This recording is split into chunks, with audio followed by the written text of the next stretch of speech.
Atap kantor Lurah Untia di Makassar rusak setelah diterjang angin puting beliung. Pihak kelurahan pun terpaksa memindahkan berkas kependudukan agar tak alami kerusakan. Inilah rekaman kondisi atap kantor Lurah Untia di Kecamatan Biringkanaya, Kota Makassar. Gambar ini direkam sesaat setelah angin puting beliung menerjang wilayah itu dan merusak atap kantor Lurah Untia. Beruntung tak ada korban saat peristiwa itu terjadi. Untuk sementara, atap kantor lurah diganti dengan tenda darurat dan aktivitas pelayanan tetap bisa dilanjutkan. Telah terjadi bencana angin puting beliung yang menyebabkan atap dari kantor Lurah Untia diterbangkan.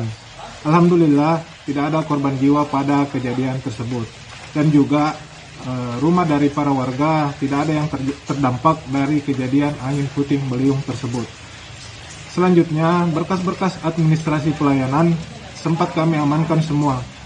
Dan juga untuk antisipasi atap dari yang diterbangkan tersebut, kami menggunakan terpal sementara untuk menutupnya.